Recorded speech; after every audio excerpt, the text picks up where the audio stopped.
Where am I? Where am I going? And how do I get there from here? I invite the leaders of our planet to ask themselves these three questions before they make any crucial decisions. But if you don't make decisions, you're going to stay right where you are. We are all map makers. We are in a time of transition. If we're going to change, we have to change the direction that we're going. Our planet needs leaders who know where they want to go. When we change the direction we're going, then we want to make sure we're going in the right direction. Leaders who can see the big picture. Because if we're not, we're going to either go backwards or we're going to stay where we are. Recognizing the psychological and the spiritual shifts and changes that need to be made, often from the inside to the outside. To be able to shape your future, you have to be willing and able to change your paradigm. Complex journeys require navigation. The path to the truth is one such journey. This is your GPS. Hairstyling services provided by J.D. Edwards Salon and Spa, Palmdale Shopping Plaza, Madera Street. Accessories provided by Chevette Williamson Jewelry. Standout jewelry for standout women.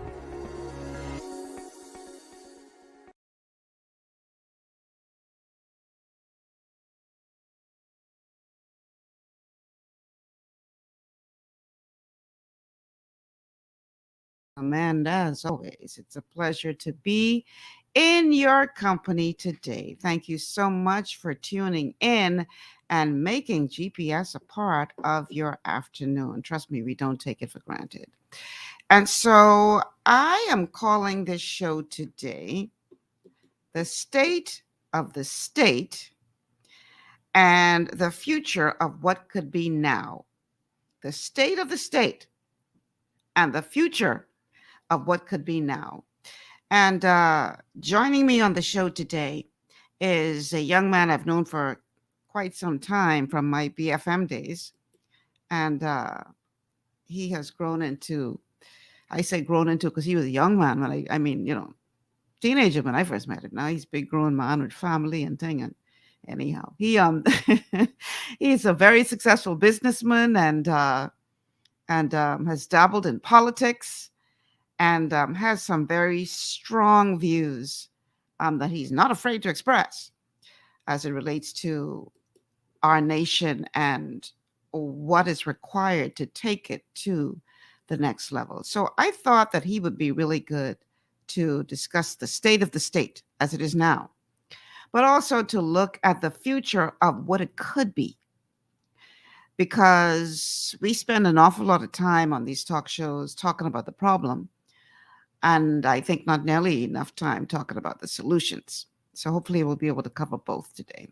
So my guest today is none other than Mr. Cassius Stuart. Jason, you can go ahead and bring him into the studio. Cassius, welcome to GPS. How are you, Michelle? It is so good to see you, and it is so good to be on GPS. And, boy, it was a lack of trying on my part. You are almost as hard to get as I don't know.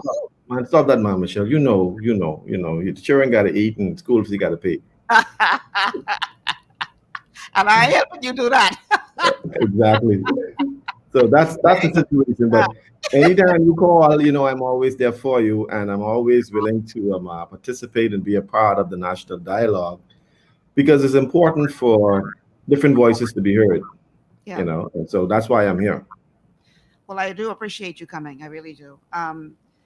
I want to start with the state of the state. Cassius, this is the Bahamas.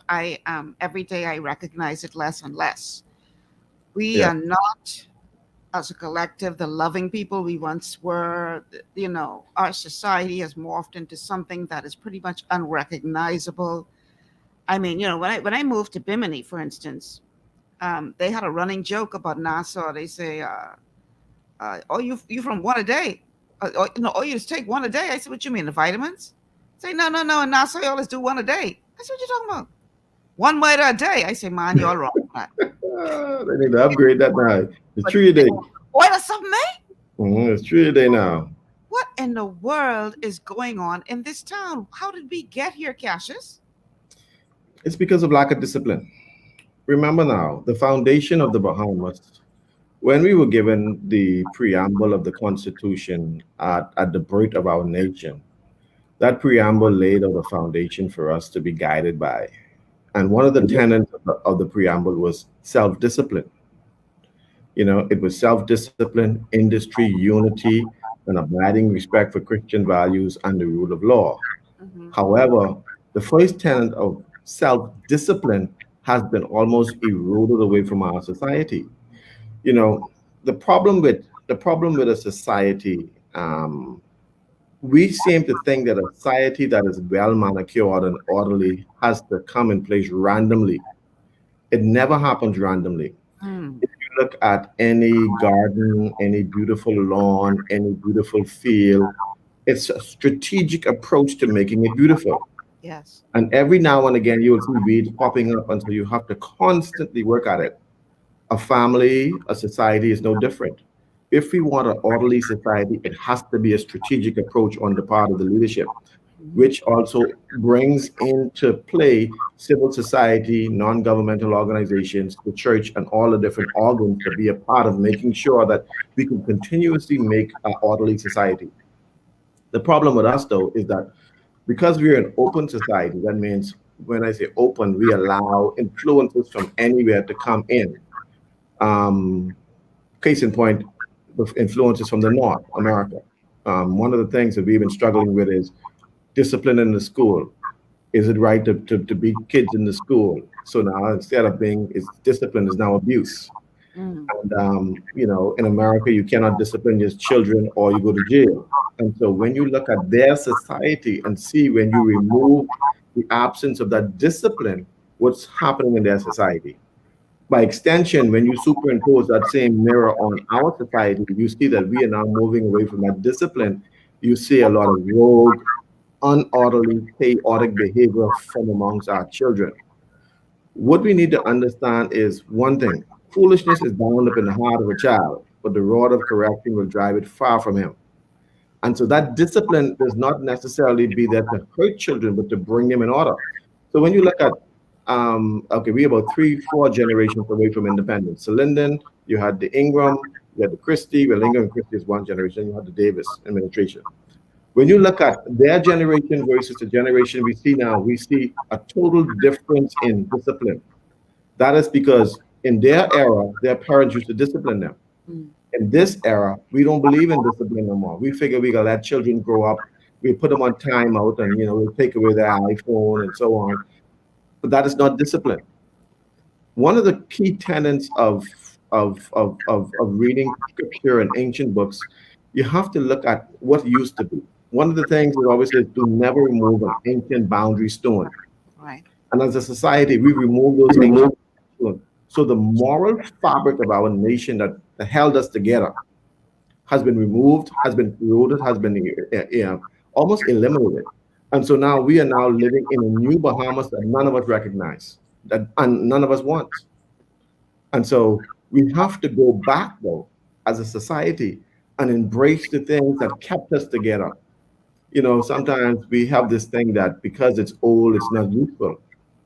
You know, there are a lot of old things that are useful. And one of those old things that are useful in any society is discipline. Yeah, you're right. You hit the nail right on the head. That is one of the key pillars, I think, that has been significantly eroded in our country, the lack of discipline. But another one that I think has contributed to where we are today, and it too goes back to this change in approach to parenting, is a lack of an appreciation for um, earning, uh, your way and working for what it is Yeah, that you get yeah, in life. yeah. You know, our parents, um, they didn't just give us things just because we asked for it. Hmm. We had to earn it.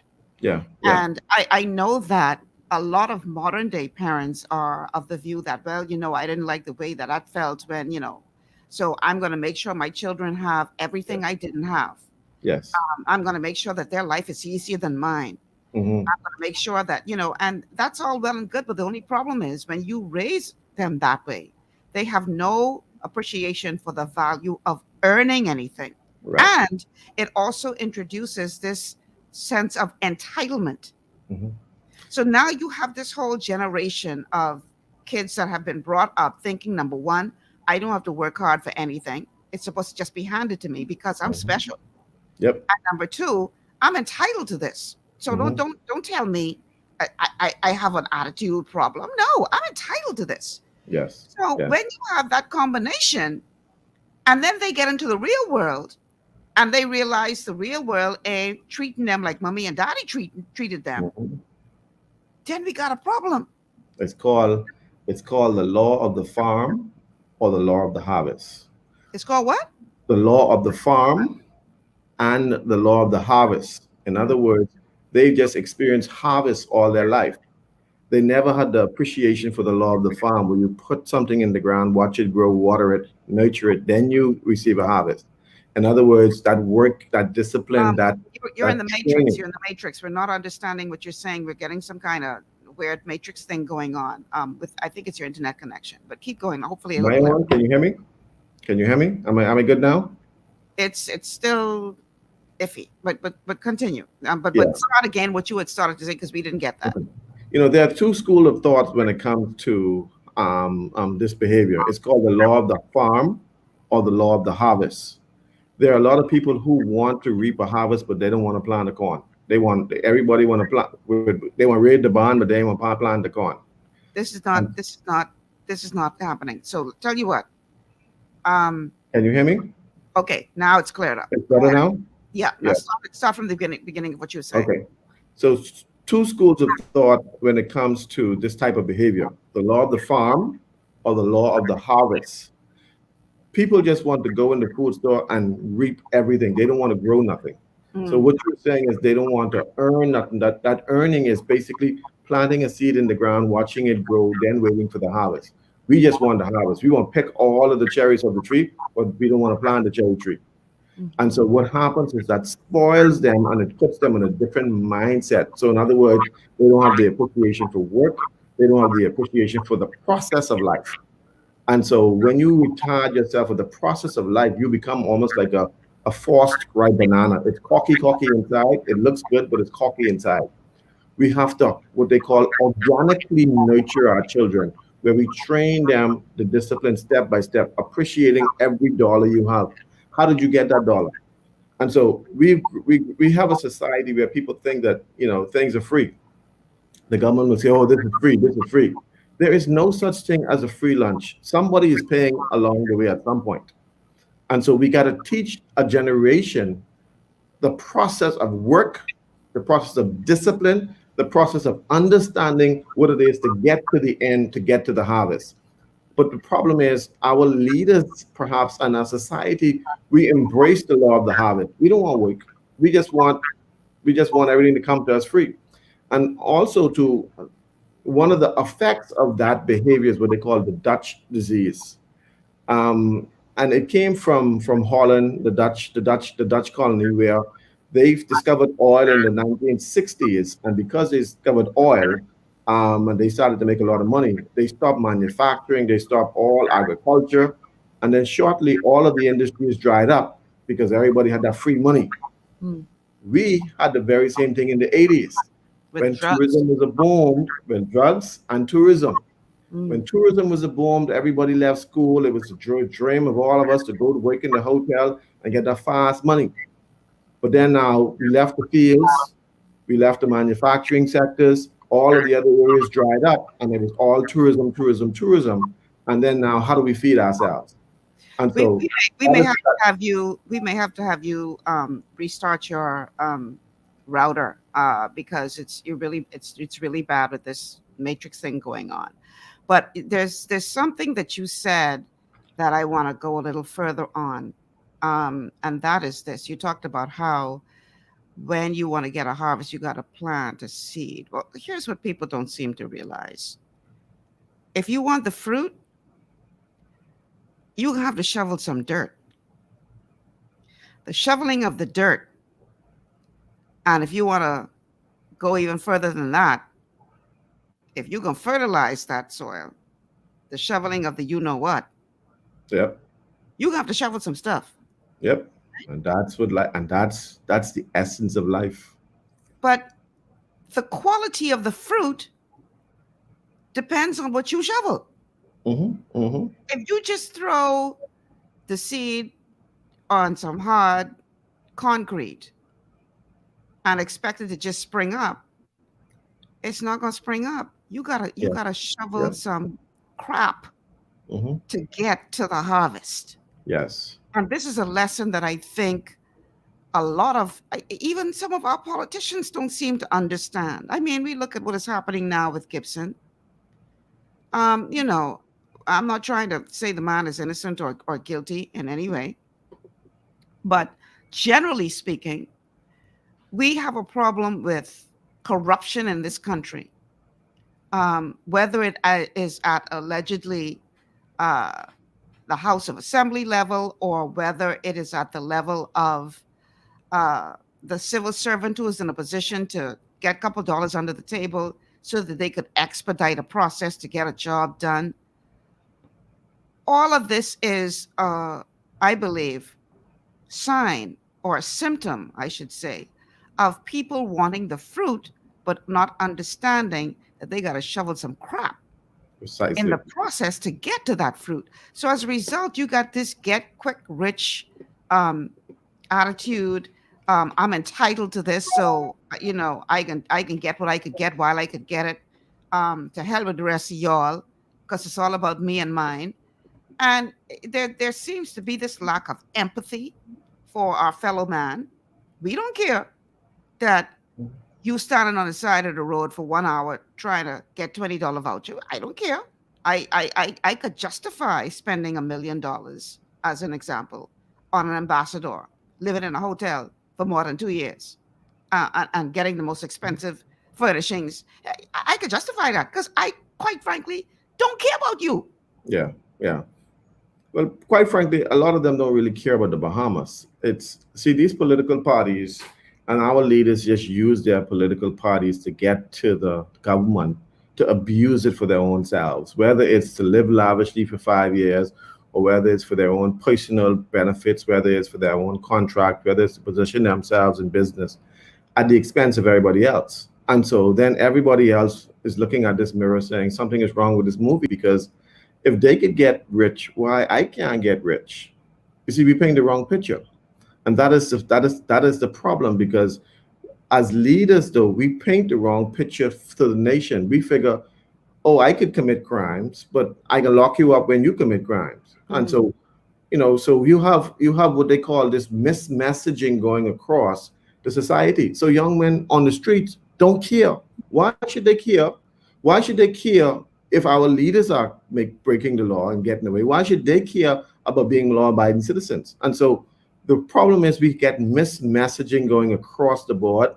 And the young men in our society, everybody has this desire for greatness.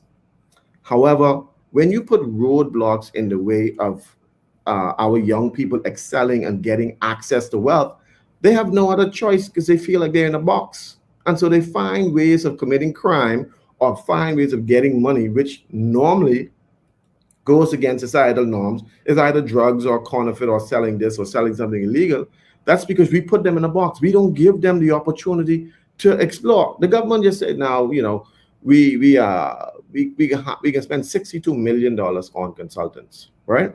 Hmm, hmm. Normally, every Bahamian knows that those consultants are normally foreigners. And so we then think in our mind, well, that ain't for us, that's for them. But you can imagine now how many millionaires the government can create in this one term. But the fundamental problem is, does the government believe that the Bahamian people have something to contribute to the government? That's the Mhm. question. And when I mean now, those who are elected automatically receive from on high all wisdom, knowledge, and understanding. Mhm. Those outside of parliament, we don't have no wisdom, no knowledge, and no understanding. So we need to go find a white foreigner to come in to give us the information. And so fundamentally, though, we have a warped mindset. Not just our leaders, the entire nation have a warped mindset because we don't believe in ourselves. We don't believe in each other. Mhm. Before we look to a Michelle Malcolm to bring her level of wisdom and training and knowledge to bear on the country, we would prefer to go elsewhere to get that done. And so that is a fundamental problem that we face because our mindset has been warped. Mm-hmm. I actually experienced that many years ago when I was working at ZNS. I was asked to put together a detailed proposal about how we could transform the station, transform the corporation. And I took my time and I did my research and I really worked very hard on that proposal. And I presented it and they said thanks. And then it was put on a shelf and started to collect dust. Mm-hmm. Mm-hmm. And then some months later, They don't believe in you. for some people from Canada of a lighter hue Mm-hmm. to come into the Bahamas to do an assessment and make recommendations. And the very same things Mm-hmm. that I had outlaid in my report Yeah. are the very same things the people of a lighter hue recommended to them that they needed to do to turn things around at that corporation. Yeah. Very same recommendations, but they got paid Yeah. thousands of dollars. See, the problem is, right? So you have your general manager who probably would say to you, go ahead and make this happen. You went ahead and did it, right? So he's making, let's say, $80,000. The proposal comes in at probably $1.2 million. How the hell he can give Michelle $1.2 million, who is his subordinate, and he's only making $80,000? He prefers giving that to somebody who we don't know who is white, because it's okay to give white people money. I'm sorry if any white people listen to this, but it's just a psychological mix-up as black people that we have. We figure it's okay to give white people money and not okay to give black people money. Mm. And it is something that we have to overcome as a people. But you see, also leadership, the management.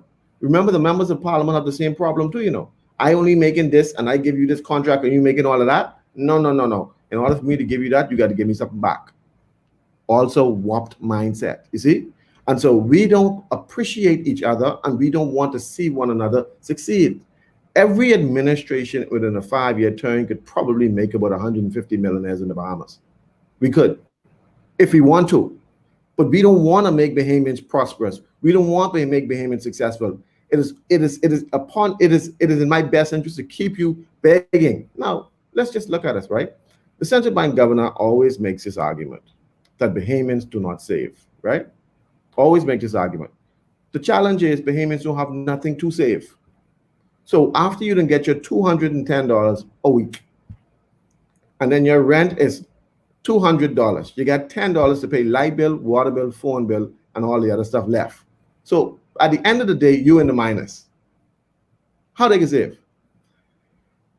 The central bank governor also goes on to say that 90% of all bank account holders has less than 90 days worth of money in an emergency, which means you got about $300 or less in your account. So all of the bank accounts across the Commonwealth of the Bahamas, 90% of them only got less than $300 in it, right? Okay. I am being told by our Facebook audience that they can hear you clearly on the outside. So I think it may be our internet connection here at the station that is funky right now, because it sounds like you're in the matrix, but it very well could be where our internet connection is the problem. So I think what we will do, how do I do this? Jason, what we may have to do is take a radio commercial break, reset. We have a caller? All right, caller, welcome to GPS. Hello, caller. Hello. Hi, you on the air. Hi, good afternoon. How you doing, Miss Malcolm? Good, how are you? Thank God for life. Thank God to be able to call in on Friday, either be healthy, your co-host. That's Mr. Cassius Stuart. Yeah, but today is Thursday, though. Jesus, God forgive me, please. You're living good. No, man, that's how it feels. you need to buy us 2 lunch if you live in that good. Look, yo, and the kind of thought you get this when you get Cassius Stuart, I mean, start thinking like it's Friday. Wow. Because so many things come across my mind. I'm so fortunate to be able. Mrs. Stuart, I don't know if you can hear me, right? I can hear you good. Okay. And I can hear you better on the phone too. Like you was breaking up a little bit on the radio. I listened to you on the internet and whatever you could do to make it. You know, you want to hear every word you got to say when Miss Malcolm asks you what she asking you. I just enjoy listening to you in the night times being what you call it, a contributor or something to Miss Miller's show. Yes, sir. And speak in your mind, like I know you always do, and look like like how Ronnie said, the older and the older we get better, just like wine. And I listened to you over the years, and you sound mature and just like in the past, but you could hear it in age, experience, and all that stuff. So I enjoy listening to you and the young fella, Levi, and I think he's a little young, might be a little younger than you and me. But I might have missed it. I wanted to know your view, and maybe you could let Miss Malcolm know. I don't know if you have a pen there. What's your view on what if you already hear what he had to say, the commissioner was saying? I mean, I have my views, but I miss what you had to say, so I want to hear what you have to say and what Miss Malcolm have to say. These things he talking about, he didn't agree with how they deal with Fernanda and all that stuff, and he was so concerned, and he gets so much more to say, and Dr. Minnis, the former Prime Minister, something reported on the news, like he complaining like the way how the new chairman, Dr. Sands, them and his chairman in his constituency was saying that he can't on like he paranoid. I wonder if this is the same thing with Dr. Minnis, them is using the F and them like they dealt with Warren Miller bringing a new chairman and do what they wanted to do. So first of all, you're trying to change my show. No. Hold on now. We have a specific topic we're covering. Remind me what the topic is, Ms. Malcolm. Okay, the state of the state, right? That's one part of it.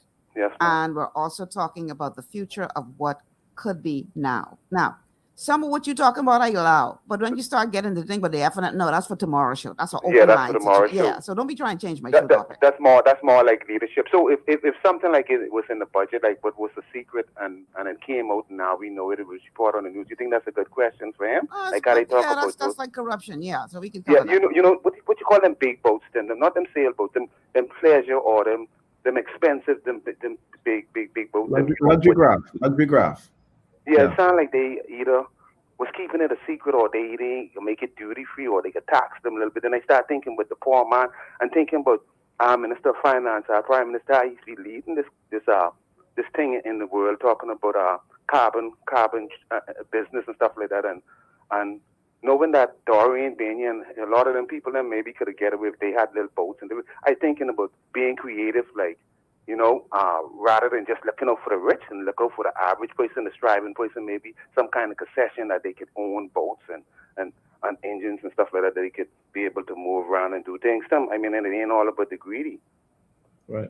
I change the show a little bit, but I can finish listening because I want to hear what Cassius got to say. Keep up the good work, Miss Malcolm. Can't wait for tomorrow, God's will. All right. I think the challenge we have in this the country, I think the PLP's, from I could remember, the PLP's mandate was always the poor man, the poor man, the poor man. I think after 50 years, we got to cut that crap out. We should not have that much poor people in this country. We could have made so many millionaires. Cassius, all that thought. We got to fix this problem on our end. So here's because our radio audience can't hear you properly. So here's what we're going to do. Let's take a radio commercial break. Okay, wonderful. We have to reset our router to see if that clears it up a bit. So just bear with us, Cassius. We'll be back on. It don't make any sense. I mean, the Facebook audience can hear you well, but from where I sit and perhaps our radio audience, you sound like you're in the Matrix. And I want everybody to hear every word you got to say. So let's take a radio commercial break. We can try to reset our router to see if we can clear this up. And then we'll just remember the thought, because I'm going to come right back to you when we get back. Okay? Okay, wonderful. All right. Stay with us. We'll be back after this.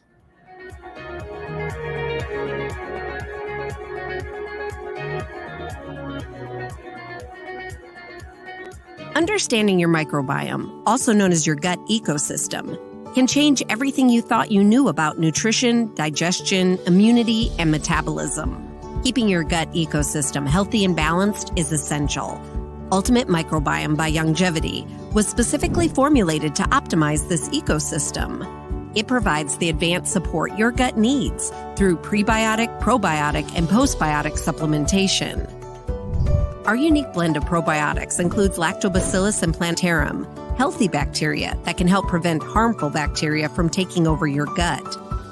Increasing your gut's population of beneficial bacteria creates a more balanced gut microbiome, which has been shown to aid in weight loss, skin health, sleep, mood, and may even help with seasonal allergies. Ultimate Microbiome also promotes the production of postbiotics. Postbiotics are key to help regulate your gastrointestinal health. To enhance digestion, Digizyme Multi-Enzyme Complex, a blend of 5 specific enzymes, has been added to Ultimate Microbiome.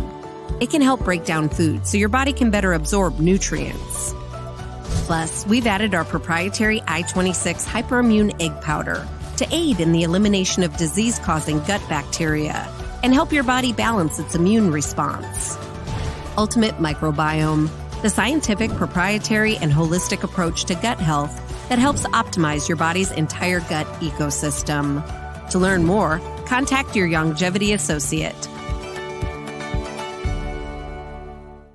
Welcome to Sunshine Auto, the hardest place on the planet for a rims fix and tires. We are your auto superstore for rims, Lexani, Azaras, Trueform, Western, Lux, Fuel, Tracklight, Tough, Rough Racing, Velocity, Mud, All-Terrain, and low-profile tires, cars, homes, and commercial window tinting. At Sunshine Auto, we put God first and customer is king. Glasses love.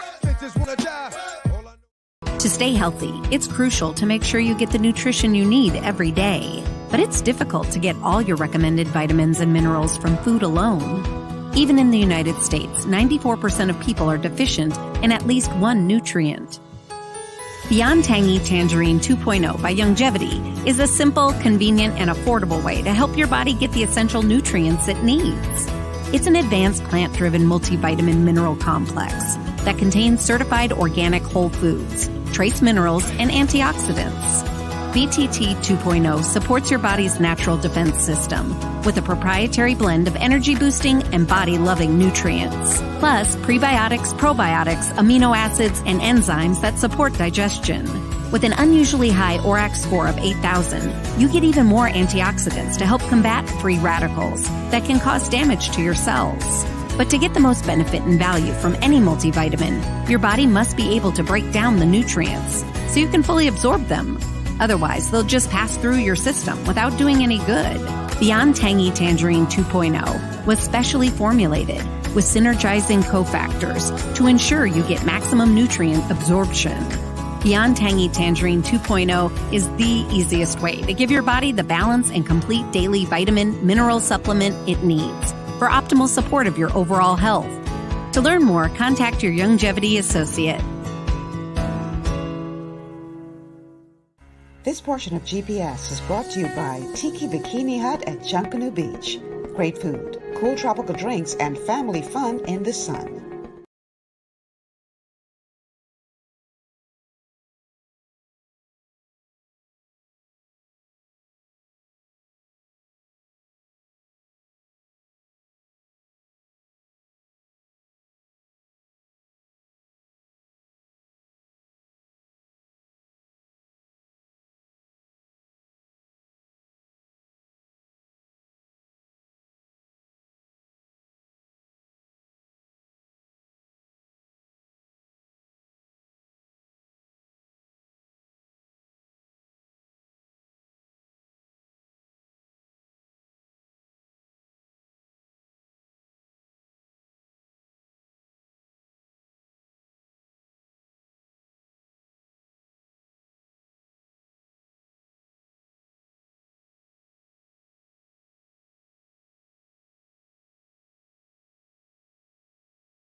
All right, we are back. Let's see if this is any better now. We're talking today to Cassius Stuart about the state of the state and the future of what could be now. The telephone numbers to call 3260271, 3260271, 3260271, or 3260272, 3260272. Now, Cassius, prior to that extended break, you had started to go into a particular direction. So go ahead and take it from where you left off. I don't even remember what we were saying.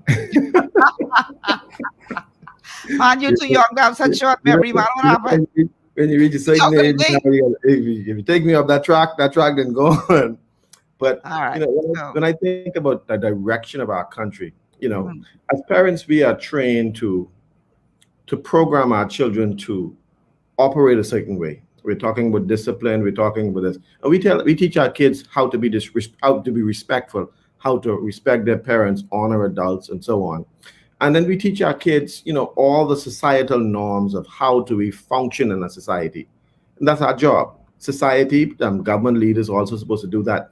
But you have all these outside forces telling you, trying to reprogram your kids. I'm also a computer programmer, and I know that, when you're writing a code for a particular function, that the computer does exactly what the code says. However, there's something called a virus that overwrites your code to tell it to do something else. And what we're seeing in our society, as I scroll through Facebook, you see these young men being arrested, shooting and killing, is that something has overwritten the code that their parents programmed. And so for us, though, we got to constantly as a society write the right codes for our children. And so, we tell our kids that, respect human life. And then you have these, song come, one phone call it takes to make the boy, you understand? And so now it takes away the dignity of human life through the music. So that music is telling these people, listen, only take one phone call to me to take you out. And so everybody sings that it sounds good, but it desanitizing you from the sanctity of life. You teach your children that, sex before marriage is not the right thing. And then you got Marvin Gaye say, when I get that feeling, and so you got all these outside influence constantly coming at you and at our children and our society. And as parents, we got to always push back. We got to constantly remind them of what is right, what we believe, and why we believe what we believe. Right now, everything is all screwed up. We got, a whole movement telling our children that they could identify to be, if they don't want to be a man, they could be a woman. If they don't want to be a woman, they could be a man. And, so it's like as if there's no parameters, there's no boundaries. I want to remind the Bahamas is that the reason why when you hop in your car, you see signs of 45, you see signs of 25 miles per hour to go drive. It's for your safety and others. The reason why there are boundaries and parameters in society is to protect you and to protect others. When you move the boundary of children to do whatever they want to, be whatever they want, be in the interest of quote unquote freedom, that is the most dangerous thing that we could ever do. And so we as a society, the Bahamas, has to now put our foot down and say, this is what we believe. And this is why we believe what we believe. We believe that our kids should be orderly and disciplined. And so we're going to insist that there's discipline in our school. Now, people in America may say, oh, that's old fashioned. Well, if y'all want to be old fashioned, that's y'all could be modern. We prefer to be old fashioned. We got to stick to our guns as a society because we need to know exactly what we're going to get when we get it. And so we are so much influenced by all of these different cultures that are constantly coming at us that we don't know what we are. When a man could say he's a woman and a woman could say there's a man, and I'm a woman, I'm a man, but I'm swimming in the women's race and that's accepted, obviously we going crazy. Listen. We going crazy. Don't even get me started on that. That's just so ridiculous. So I'm just letting the Bahamian people know today that I want to identify as a rich billionaire, a white billionaire. And I want the banks to treat me that way. Take a number. If you could change your sex just because you quote unquote feel like it and the governments accept it, obviously either you got a mental disorder and the government's got a mental disorder because something is fundamentally wrong. We have to set boundaries and stick to our boundaries. The Bahamas believes in certain things. We are founded on Christian values. And upon those value systems is what we believe. And if you don't want to be in the Bahamas, then you're free to go elsewhere and do what you want to do. In the Bahamas, we believe in law and order. We believe in discipline. And so in our schools, we got to enforce discipline. We took that away from the parent. We took that away from the teachers. So the kids run all over the teachers now. When I was in grade school, the teachers used to discipline us. I mean, we came out fine. I mean, they used to cut our hip, but we came out fine. They didn't kill us. We came out fine. Children need discipline. All children, including mine. And so we have to make sure that we allow the state, in the African villages, the thing about in the African villages, everyone is the parent. Not just the mother and father, the aunts, the cousin, everybody. Everybody was a part of that disciplinarian gang. Right now, you touch my child. What you touch my child for? Blah blah blah blah blah. If you see I tell my fam, if you see my children out of order, you have a right to discipline them. And so, because we have somehow rubbed that word out of our constitution, rubbed that out of our lives, we somehow see our society going down the drain. And so we got to keep fighting, because when you turn on the radio, when you turn on TikTok, when you turn on WhatsApp, everybody trying to write code in your children's life. Everybody's trying to write code. They're trying to make them believe in this. And so right now, the governor, DeSantis, has just thrown out about 60% of all of the math book in their school, because they were writing code in the math book, trying to teach the young kids that they could be a girl could be a girl and a boy could be a girl in the math books. And so you got to realize what is happening. Remember now, success is never random, always strategic. It is a strategic approach on the left to try to make people believe what they want to believe, and they call it freedom or civil liberties or civil rights. But I want to say, listen, when you're talking about developing a society, you have to go back to the fundamental principles of building a society. You build a society upon families. You cannot build up a family on a man and a man and a woman and a woman, on families. That's the only way to build families. And so once we build families, within that family, there's a structure, there's discipline, there's order. When those families grow up or they'll grow out into society, they're part of the wider community. They're part of the community. If they have discipline in the family, they have discipline in the communities.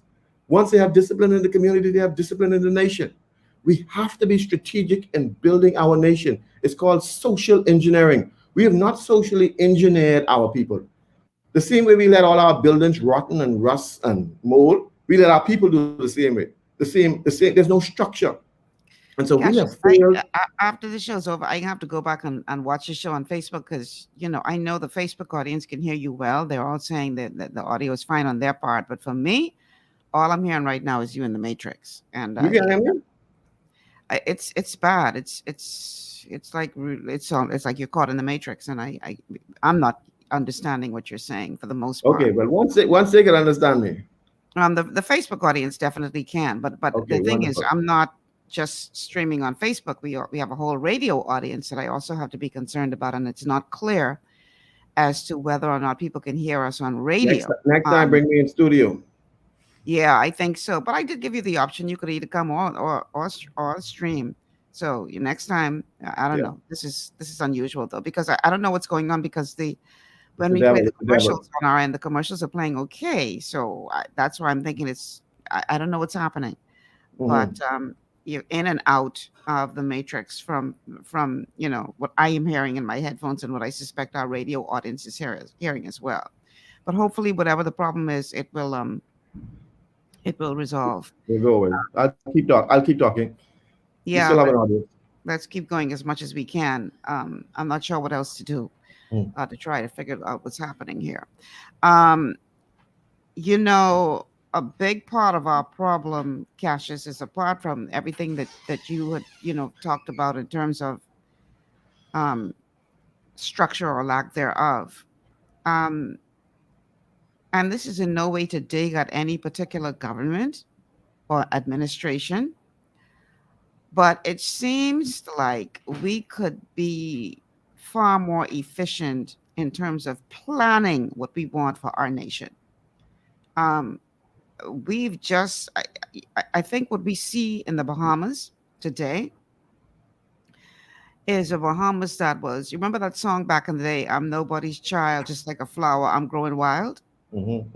I think that a part of the problem of what we're saying today is that if there was planning, it wasn't effective planning. So, one thing you could say, whether you love him, hate him, or in between, when Sir Lyndon Pinling came into power, um, he had a vision for this nation. He saw structures, systems that needed to be in place.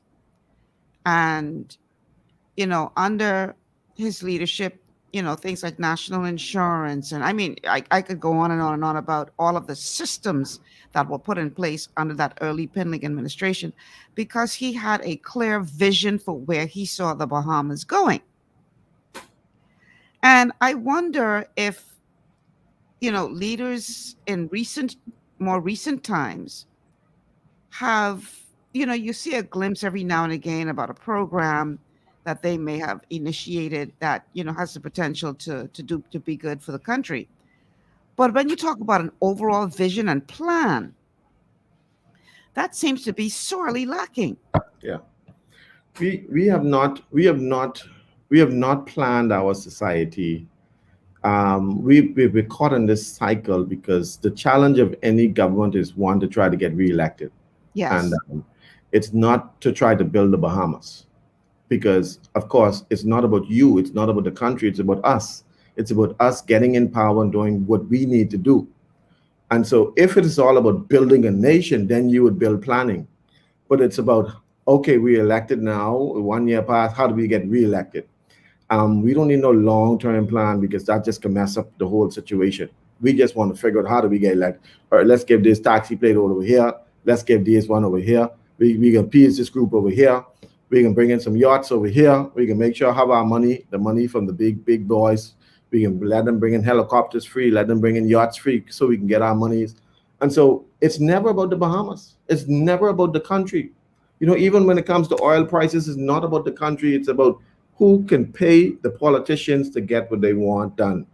And so in the long run, though, you see the deterioration of our country. We brag about being a successful country, but let me paint a picture for you. 50 years of an independent nation, we have an $11 billion debt. The GDP, the gross domestic product, is $10 billion. So that means that the debt service ratio, not the debt to GDP ratio, is more than 100%. Now, for the average person who listening to me may not really know what that means, right? If you walk into any bank in the Bahamas and you want to get a loan, the bank will do what they call they will do a debt service on you to find out what you got coming in, what you got going out. And if your debt service ratio is about 35%, you're a risk in lending money to you. Right. We are 101% debt to GDP ratio. All right. We beyond risk.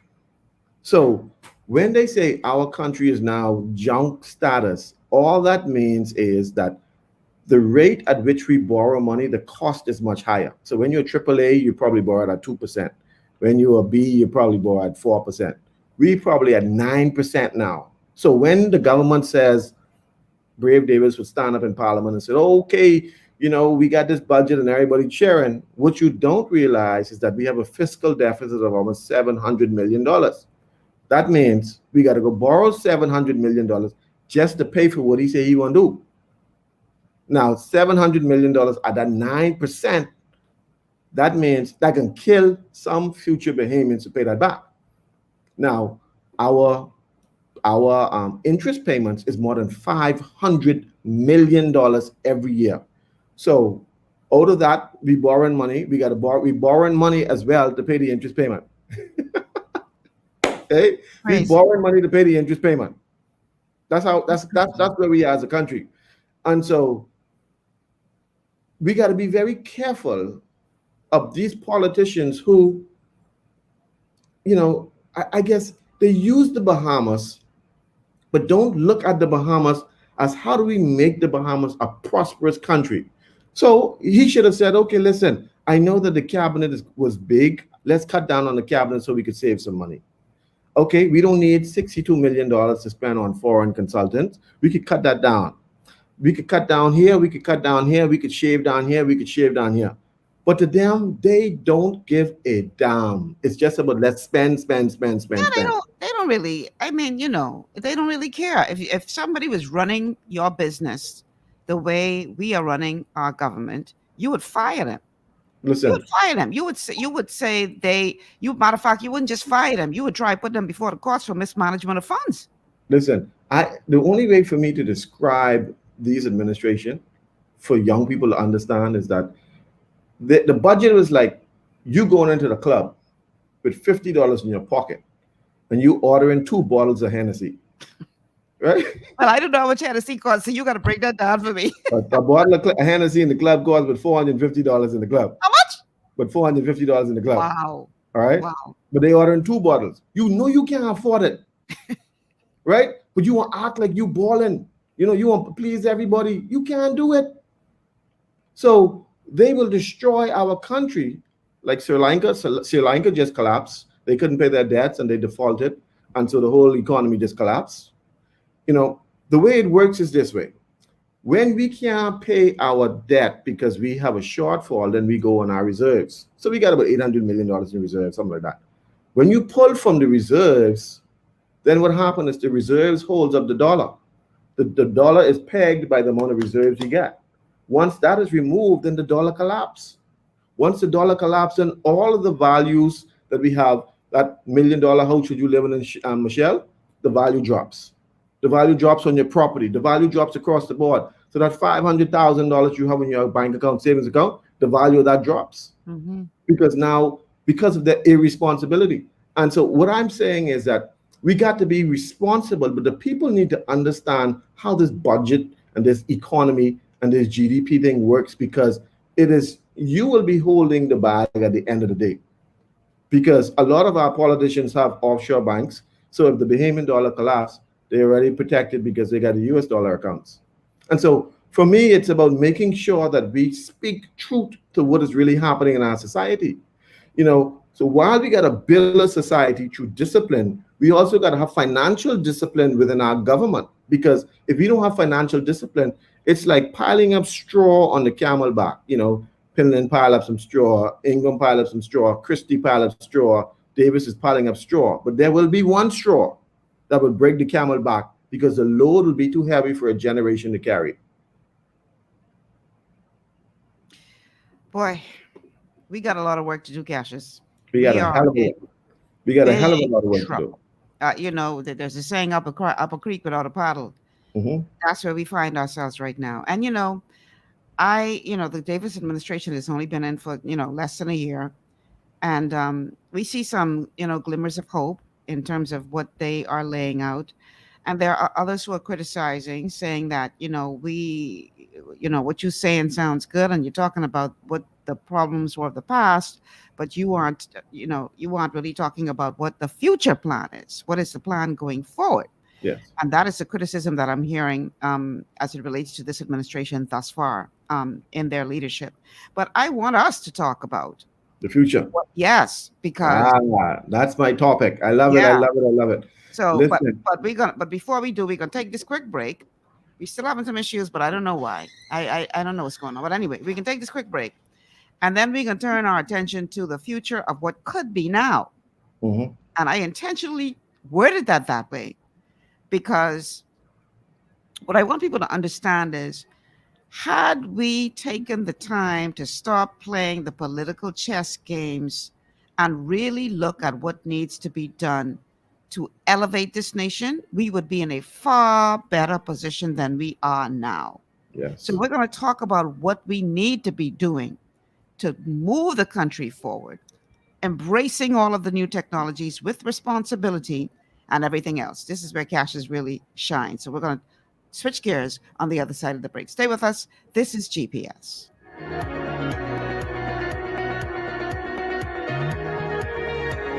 Your body's immune system is under constant pressure from things like stress, lack of exercise, and toxins in the environment. It's crucial to be proactive and support your immune system with the nutrients it needs to function effectively. but it's often hard to get these nutrients from food alone. Introducing fast-acting Zinc Plus Immune Support by Longevity.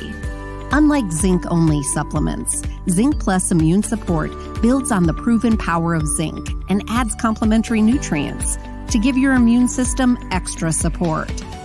Vitamin D helps balance the effects of zinc, while our proprietary blend of natural fruit and root extracts provides the extra help your immune system needs to work against daily stressors. And we've included Longevity's exclusive plant-derived minerals to give your body the minerals it needs, but can't get from food alone. And because Zinc Plus Immune Support is delivered in a great-tasting, sugar-free, berry-flavored lozenge, it encourages quicker absorption of all these nutrients into your body. Zinc Plus Immune Support. Zinc plus the extra support your body needs to promote a healthy immune system. To learn more, contact your Longevity associate. Welcome to Sunshine Auto, the hardest place on the planet for rims, paints, and tires. We are your auto superstore for rims, Lexani, Azaras, Trueform, Western, Lux, Fuel, Tracklife, Tough, Rough Racing, Velocity, Mud, All-Terrain, and low-profile tires, cars, homes, and commercial window tinting. At Sunshine Auto, we put God first and customer is king. Blessed love. It's gotten harder and harder to get your daily requirement of vital nutrients from food alone. Without additional vitamin and nutrient support, your health and well-being can suffer drastically. That's why Z-Radical was specifically formulated. It combines a blend of antioxidant-rich vitamins, minerals, and botanicals with the protective powers of fucoidan to help fill the gaps from lack of nutrients in your foods. The core of Z-Radical is fucoidan, a naturally occurring polysaccharide that helps stimulate immune reaction, protecting you against inflammation and oxidative stress. We harvest this powerful mineral-rich nutrient from brown seaweed, harvested only from the world's most pristine ocean waters to ensure the purest quality. It's then extracted using cold process technology to ensure maximum levels of bioavailability. Then we add essential vitamins that help to protect your cardiovascular and nervous systems and are crucial for optimal immune and neurological function. Z-Radical also includes a proprietary blend of delicious antioxidant-rich fruits and berries. This great-tasting combination helps your body combat free radical imbalances that can contribute to a variety of degenerative conditions like arthritis and heart disease. Z-Radical. Experience the power of fucoidan with antioxidant-rich berries, 8 essential vitamins, and more to provide you with potent health benefits. To learn more, contact your Longevity associate.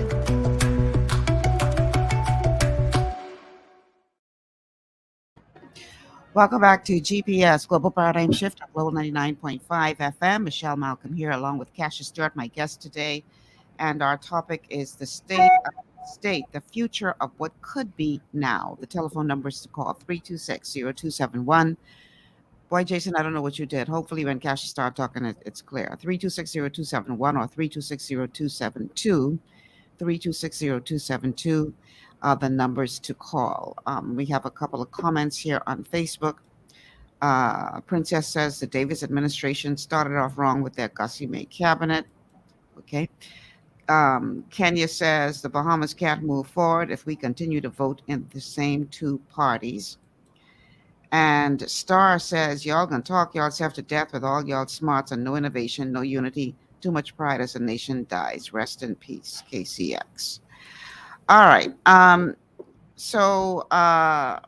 Yeah, with regard to talking too much, this is a talk show. That's what we do on talk shows. We talk.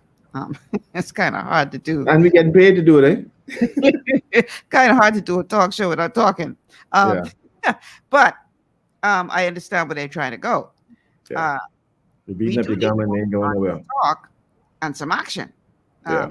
So let's talk about these ideas that you have, Cassius, as to what we should be doing to make the Bahamas a better place.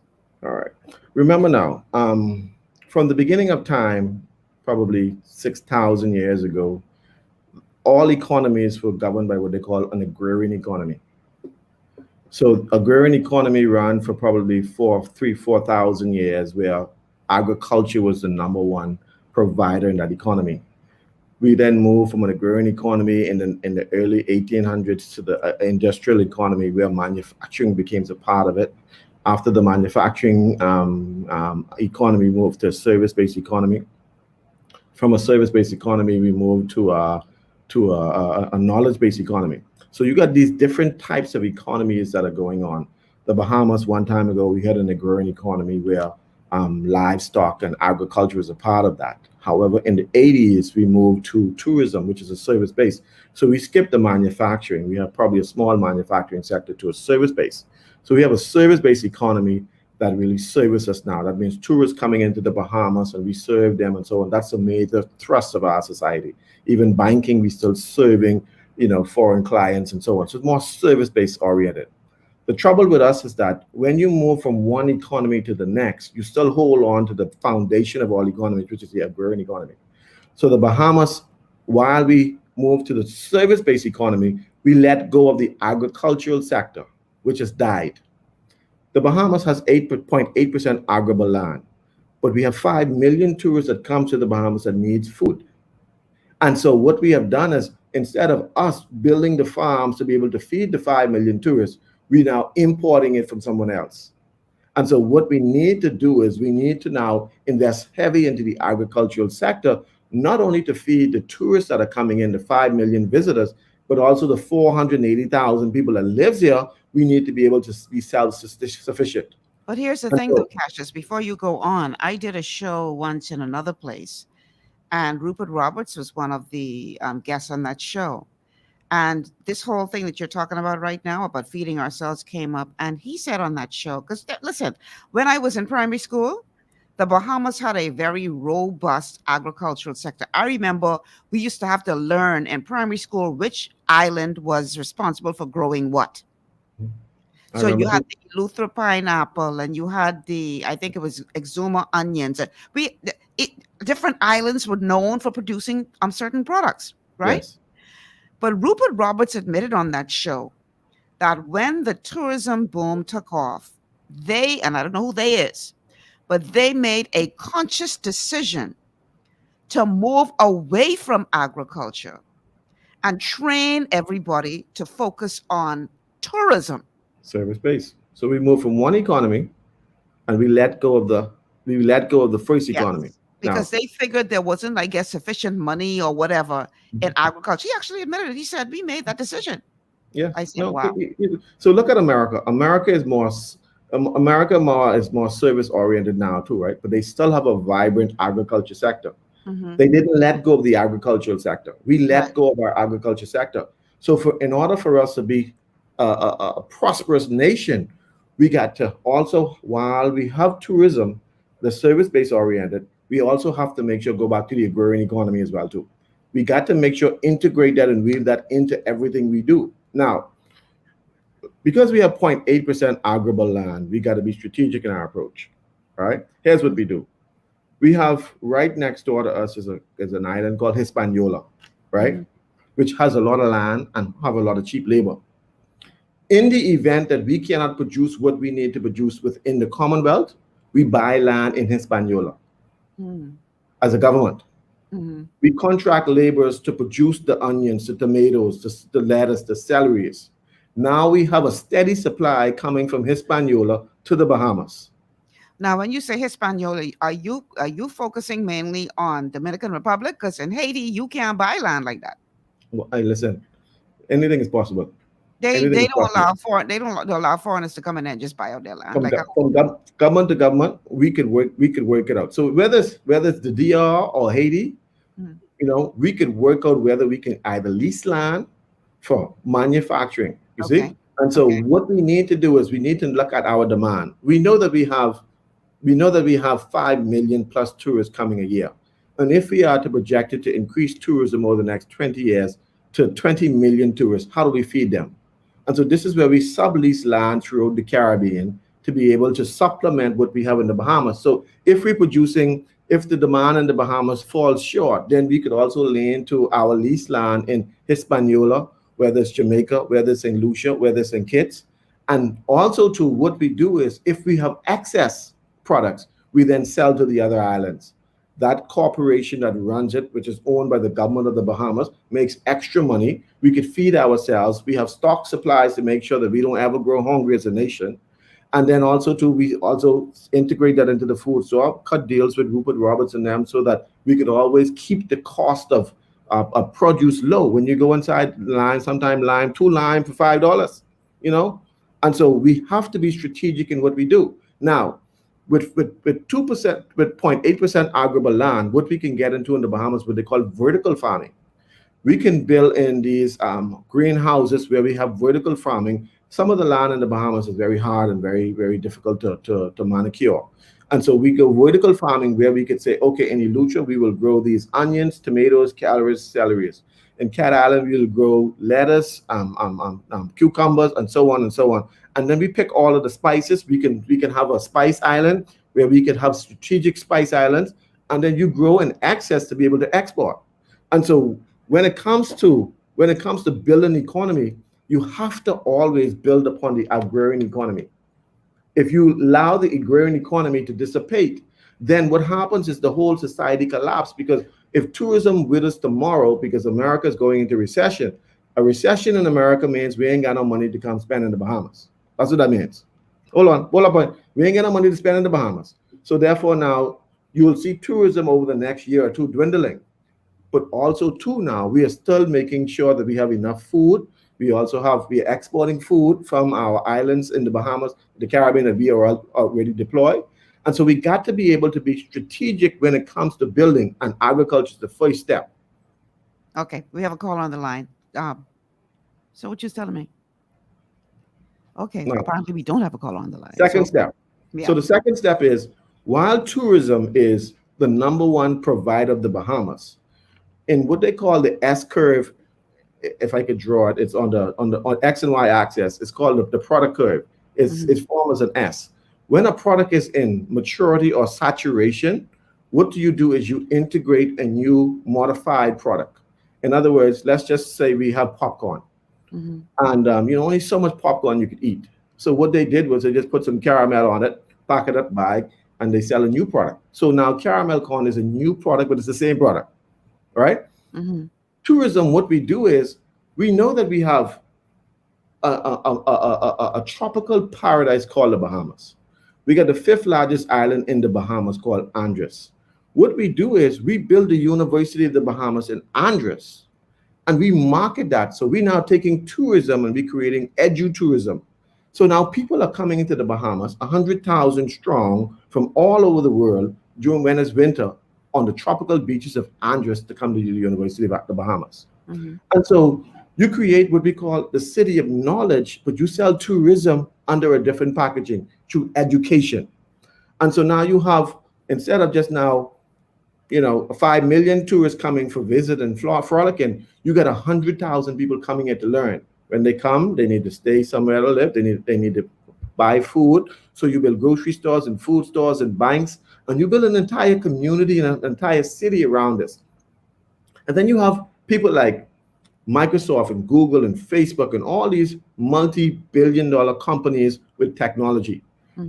Like I say, success is never random, it's always strategic. So you strategically say to them, listen, we want you all to come to the Bahamas to have your R&R campus here, relaxing relation, R&R. And what we do is we allow them to integrate technology in all the schools of the Bahamas, so that as a part of the building of the Bahamas, technology is the thrust integrating. So you got the University of the Bahamas, you get Microsoft and Google and them also as a part of this new city, and the city becomes a city of knowledge. And then also we use technology to educate every young Bahamian coming out of school. So all of our classrooms will be smart classrooms because now we cut a deal with Microsoft and Google to be a part of the building of the new Bahamas. And so then we will see the platform for the next 50 years of how do we now transform the Bahamas. Because remember now, success, to become successful, education is that pivotal pillar of building a nation. And once we use what we call tourism to educate our people, then we have an army of young people who are highly trained, highly educated, integrated into the University of the Bahamas School of Agriculture, which also is a part of going back to our our farms in Hispaniola and St. Lucia and so on. We're also making sure that the School of Agriculture can be a part of husbandry and growing livestock in Long Island and Cat Island. We have to make sure that not only technology, but also understanding the different aspects of education. We build the largest international diplomat training center, not church, but international diplomat training throughout the United Nations. So all nations of the world will send their people to the Bahamas to be trained as an ambassador and a diplomat. And so being strategic, though, it's about making sure that you could find avenues and revenue streams so that you will have a constant supply for the next 100 years. That's point two. I want to read a comment from one of our Facebook viewers. It says, let's see if I can get it to come up now. All right, we had it and we lost it. Let's try to get it back up again. It says Miles Monroe said it best: when infidels when infidels rule a nation, suffers 700 Island. You need more land. Stop. Okay, before I finish reading, stop. You should try punctuation, okay? Because this is very difficult to read with no punctuation. Let me try. It says Miles Monroe said it best: when infidels rule a nation, suffers 700 islands. You need more land. Stop. No innovation again. Just stop. The real world is watching. Omit thieving and corruption. We're surrounded by ocean with no fishing schools. Straight, lost, greedy men stuffing their selfish pockets with the youth's money, but God. Okay. Yeah. Like I said, Star, next time, please take your time and throw some punctuation in there so we could have an easier time trying to understand what you try to say. What are your thoughts on what you decipher from that? What are you saying is that, so when we are growing our own crops and our own fishery, we don't just grow them, but we also have canning, we have factories to be able to manufacture and so on. But we got to train people. You see, farming is not just sticking something in the ground. Farming is understanding the composition of the soil, understanding crop rotation, that when you grow one crop in the soil, sometimes you got to change the crop out because one crop pulls out a certain nutrients, and you can't use the same crop again because it'll dry the soil out. And so you got to understand that. You got to understand what farming is all about. I'm a farmer. I love the yard, so I understand this concept. It's a lot more scientific than people realize. So what he is trying to say is we got to educate people in farming, in fishing. So you got all this fish, you got all these, and we don't understand how do we educate people. We got to educate people. Success is never random. It's always strategic. We got to be strategic in everything we do as a society. In building our society, we got to make sure that we cover our niche. So if you want to get heavy into export of fishery, the best thing to do is to make sure that we could provide the avenues for people to get the training they need, understanding the science of fishery, understanding packaging, understanding labeling, understanding curing, understanding all these different aspects of the field.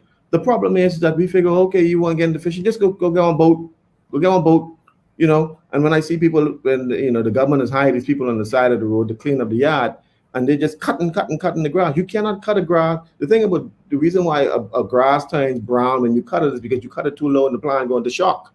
And so you got to teach people this. You just can't give them a contract to go cut the grass. They'll kill everything. And that's what we have. We allow it to be randomly run, and it's destroying everything across the board. And so for us to build a society, we got to make sure, understanding that one, we cannot get away from being an agrarian. We got to integrate the agrarian economy. Two, let's now use what we call tourism, the tourism product. Now there is a great economist called Peter Drucker. We studied him in our master's program, and Peter Drucker talked about how most successful companies in the world either have one of the three things. One is either low cost, two, differentiation, or three, a specialty product. Low cost is a company like Walmart. You go there because the cost is low, and so they make their money on, I think Walmart's margin is 18 cents on every dollar. That's what they make, 18 cents on every dollar, and they make billions and billions of dollars. You have companies like Victoria's Secret that is strategic. You know exactly what you're going for when you go to Victoria's Secret. You can't go to Victoria's Secret for jeans. They only sell lingerie. Right. And then differentiation. Differentiation is companies like Starbucks. We take the same coffee and we twist it up and add some stuff and give it some fancy name called Mocha Choca Bloca Boca. And now, my children always send me for them, and I can't even pronounce the names. But they have these three unique characteristics, and every nation who is successful must understand that. So whether or not the Bahamas is a low-cost destination, no, it's not a low-cost destination. No. Where there's differentiation, we have sun, sand, and sea, but everybody else in the Caribbean has sand. Can we differentiate our product? And then can we be a specialty product? So when you come to this country, only you will get this experience. That We have a experience caller, will we be have a caller created. on the line. We have a caller on the line. Caller, welcome to GPS. Hey, good day, Michelle. How you doing? Excellent. Miss Malcolm. My apologies. No, it's Miss fine, Malcolm Michelle. and Mr. Stuart. Michelle is fine. Hello, how are you, sir? All is well. Those ideas you have, I mean, they look so magical and pretty on paper, and they are doable. They are so easily done. But the reality is, we got to deal with the elephant in the room first. These people who How do we beat this elephant out of the room? win 34% of the votes. What is it? What is the elephant in the room? The elephant in the room is the people who run in this administration. They only win 34% of the votes. So a minority administration running this place. Okay. We need leaders inside there who are willing to step away from whatever convictions these old people have. We need some people, some young people with new convictions to get inside there under a new banner, away from. I don't want, I won't be politically correct on your show. I won't say nothing all the way. But we need some new people inside there. Let's step away from that and touch on the idea of growing things inside. You say Dominican Republic. You don't need to grow nothing in Dominican Republic. A few years ago, I was inside Andres, and I watched a certain set of people. They load up the mail boat with one F-150 full of tomatoes, and they came Nassau. The whole mail boat with one F-150. We have the resources to do these things. We have the people here to do these things. But we just need new leadership who willing to free the Bahamian people from whatever they say is they have us under. We need freedom from this. All right. Thank you so much for calling. I want to say this, though, in response to what the caller said, and then I'll let you respond. Cassius, young, innovative thought is very, very important, but so is experience. We look at what is happening now with that young boy in, where is that, El Salvador? Is it El Salvador? Where he gone and invest half the country money in Bitcoin? And now they on verge of crashing because he is young and had an innovative idea. But he should have listened to experience. So you need both, is the point I'm trying to make. But you go ahead and respond. Well, no question about that. You need to have, one of the stories I've read in the Bible is the son of Solomon. His name was Rehoboam. Rehoboam did not listen to the advice of his father, councilman. Right. And when they brought him the issue, and Rehoboam said, I ain't gonna listen to you, I like to listen to my boys, because, while my father whipped you all with whips, I could whip you all with scorpions. And that one decision split the kingdom of Israel from the kingdom of Judah. And so Rehoboam only ended up governing over the kingdom of Judah because of that one decision, because he did not listen. Right. And so the point is that you have to always put around you wise counsel. And in the absence of wise counsel, plans fails. And so even though you may have the best ideas, you also need strategic technocrats and wise counsel to make it, to be able to do how. And so for me as a leader, you got to be smart enough to understand how do you bring all the greatest minds around you. Henry Ford had a problem because Henry Ford never graduated from high school, and they wanted to discredit Henry Ford. And they asked Henry Ford in court, how many people left to go to World War II? And Henry Ford said, I don't know. All I got to do is push a button and somebody could tell me that. In other words, I put people around me who can give me the information I need. And so in leadership, you need to make sure that you always surround yourself with wise counsel. That's the first rule. And once you do that, your plans will come to fruition. The ideas and the plans that I have talking about, it's about making sure that we built the Bahamas for Bahamians. The Bahamas has significant natural resources in the Bahamas. Um, Case in point, we heard a lot about aragonite. We heard a lot about all the natural resources we've had in this country. But what I found is that the leaders been using the natural resources for their own benefit instead of the benefit of the country. And in the long run, though, we have to do a forensic audit and say, listen, yeah, this is wrong. This is wrong. We got to make sure that the resources that is produced by the Bahamas is given back to the Bahamas. And so, even with Crown Land, I released a document. I'm not sure if everybody got it. I sent probably 1,000 people a list of all of the Crown Land that was given up from 1950 to 2010, something like that. And when you look at the amount of land that was given away to people, and that was taken, 10,000, 15,000 acres, half of the people who got those land turned themselves into real estate companies, and now they could go to the bank because they have assets and they have equity.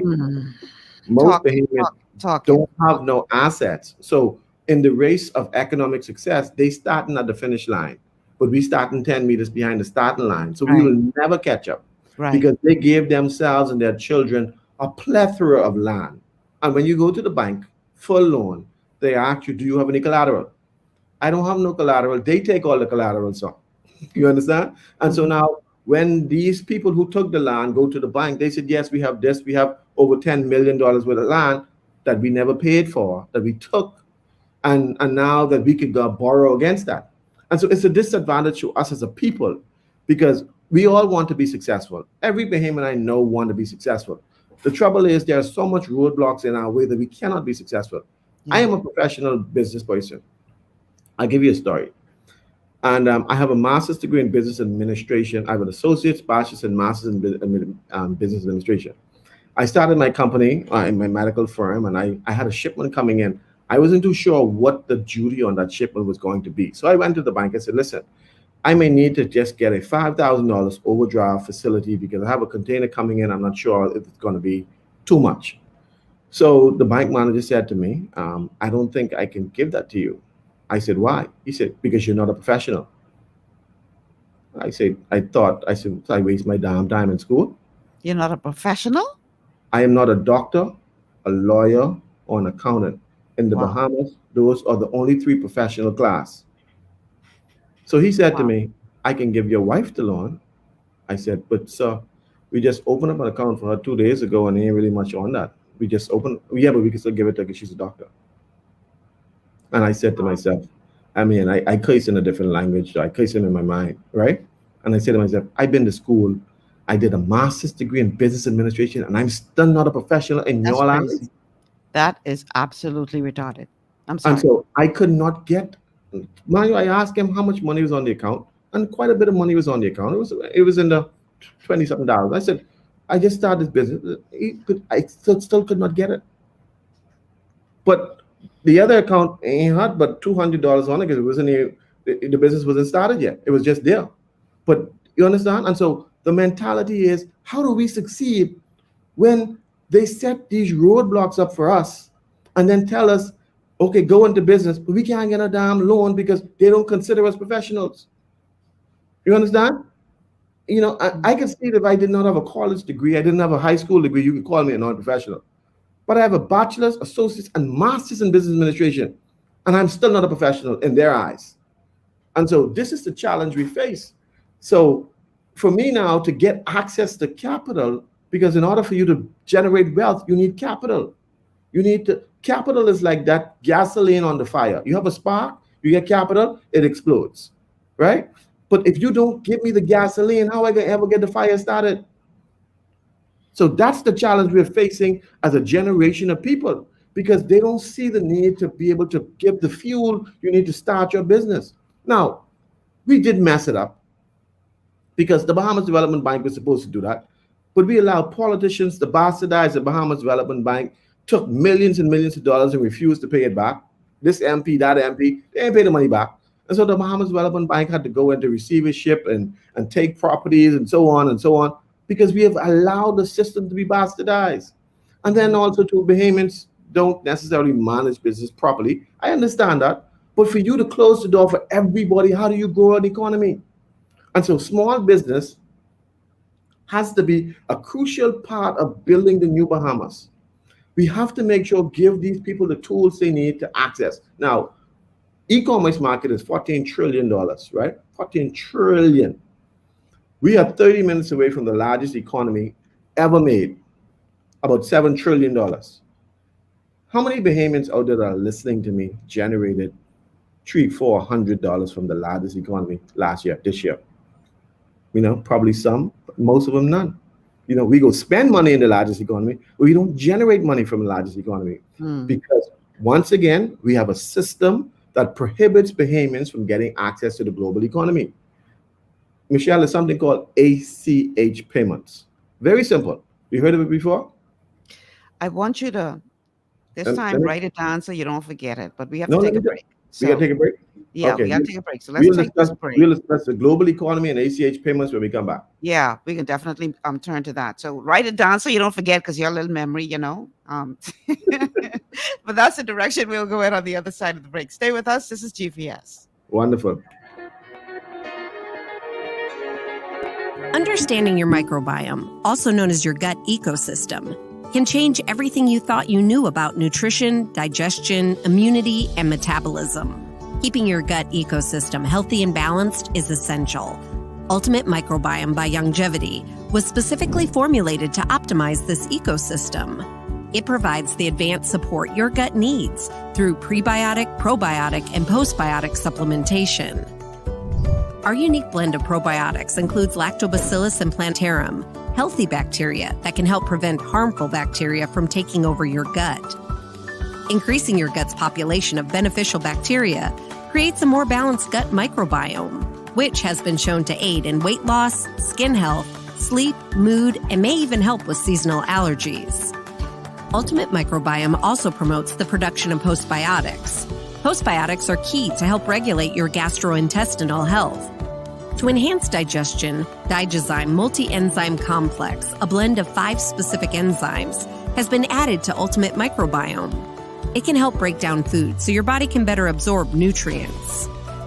Plus, we've added our proprietary I-26 Hyperimmune Egg Powder to aid in the elimination of disease-causing gut bacteria and help your body balance its immune response. Ultimate Microbiome, the scientific, proprietary, and holistic approach to gut health that helps optimize your body's entire gut ecosystem. To learn more, contact your Longevity associate. Welcome to Sunshine Auto, the hardest place on the planet for a rims, paints, and tires. We are your auto superstore for rims, Lexani, Azaras, Trueform, Western, Lux, Fuel, Tracklight, Tough, Rough Racing, Velocity, Mud, All-Terrain, and low-profile tires, cars, homes, and commercial window tinting. At Sunshine Auto, we put God first and customer is king. Glasses love. To stay healthy, it's crucial to make sure you get the nutrition you need every day. But it's difficult to get all your recommended vitamins and minerals from food alone. Even in the United States, 94% of people are deficient in at least one nutrient. Beyond Tangy Tangerine 2.0 by Longevity is a simple, convenient, and affordable way to help your body get the essential nutrients it needs. It's an advanced plant-driven multivitamin mineral complex that contains certified organic whole foods, trace minerals, and antioxidants. BTT 2.0 supports your body's natural defense system with a proprietary blend of energy-boosting and body-loving nutrients, plus prebiotics, probiotics, amino acids, and enzymes that support digestion. With an unusually high ORAC score of 8,000, you get even more antioxidants to help combat free radicals that can cause damage to your cells. But to get the most benefit and value from any multivitamin, your body must be able to break down the nutrients so you can fully absorb them. Otherwise, they'll just pass through your system without doing any good. Beyond Tangy Tangerine 2.0 was specially formulated with synergizing cofactors to ensure you get maximum nutrient absorption. Beyond Tangy Tangerine 2.0 is the easiest way to give your body the balance and complete daily vitamin mineral supplement it needs for optimal support of your overall health. To learn more, contact your Youngevity associate. This portion of GPS is brought to you by Tiki Bikini Hut at Junkanoo Beach.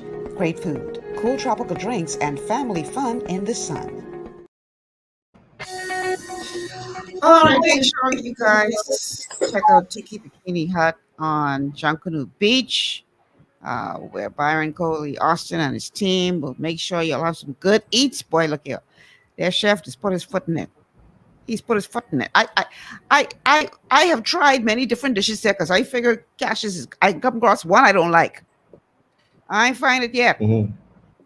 Some people know. Byron is always excellent. Byron is good at what he does. Oh man, the food is amazing there, and the atmosphere is just absolutely fantastic. And they have live music and entertainment, and right on the beach, and really good food right across the street from the police station. So ain't nobody gonna act up because you can get locked up fast. So check out Tiki Bikini Hut on Junkanoo Beach. Let them know that you heard about them on GPS, and they're gonna give you the royal treatment. Also, I want you to support Sonny and his team at Sunshine Auto with the little girl to say the hardest place on the planet for rim tints and tires. So check out Sunshine Auto, y'all. Make sure you support Sonny because he supports GPS. And Sonny, if you're listening, I appreciate you very, very much. All right, so you write down what you're supposed to talk about next. I remember, man. I remember. All right, let's go. Let's go. So to recap, we talked about building wealth. We talked about the agrarian economy and how do we now rebuild the agricultural sector to be able to supplement what we got. We talked about tourism. We talked about how do we now integrate edutourism into tourism to strengthen the existing tourism pillar for the next 50 years. The next phase is how do we now integrate the average Bahamian into the local e-commerce, global e-commerce market. Now, the average Bahamian has less than $300 in the bank, 90% of all the bank account holders. So it means everybody broke, right? How do you now change that? We have $14 trillion worth of e-commerce playing around us every day. Bahamians have different ideas. So if I now have, I always tell this story and I'm going to tell it again, all right? My children have access to my Amazon passwords. So they'll go on Amazon and order. When they click send or pay, Amazon takes money from my bank account and put it into their bank account. That's called ACH payments. Money's coming from my bank account to their bank account. My book, A New Start in Business, is sold on Amazon. However, when I sell my book on Amazon, they cannot send their money from their bank account to my bank account. It's called the Bahamas does not have relationship with automatic clearinghouse with international businesses. In other words, so if you have a website, you're selling your products online, you'll have to create a gateway, but getting your money into your bank account becomes that difficult. We need to change that because now Bahamians who are living in Cat Island or Rum Key and Long Key and under the key and around the key, where no economy is, they can create their own website, whether they're selling pictures of the beautiful sunsets, sun, or whatever they're doing, they could make money from all over the world. And so you're selling, let's say you say photos of the Bahamas for $1. People in Russia, Ukraine, all over the world buying it. One day you woke up and 50,000 people decide they want to buy your product. If we had automatic clearinghouse, that money moves directly from there straight into your bank account in Ramkey. But we don't have that because what happens is that central bank has this policy of watching everything we got. They want to know what you get and what you ain't got, and they blocking what's coming in. In order for an economy to grow, money has to be fluid. It has to be fluid. When you have all these bumps in the road for money, economies can't grow. The secret to the United States economy is that no matter what kind of payment you get, they will take. If you're on the plane, they'll take your money. If you're on the train, they will take your money. If you're in the gas station, you ain't got no cash, they take debit cards, Visa cards, cryptocurrency, whatever they take it. In the Bahamas, we got all these bumps and bruises or blocks in order to accept payment. Very difficult. In order for the Bahamas to be successful, we need to make sure that whatever type of payment or payment method you have, we will take. That's the only way, that's the way it works. But also to make sure how Bahamians have access to the global e-commerce market so that when you sell products on the international market, money comes back to you. You know, Cassius, what you're saying makes so much sense. It's like we go out of our way in this country to make it difficult for you. Everything to breathe.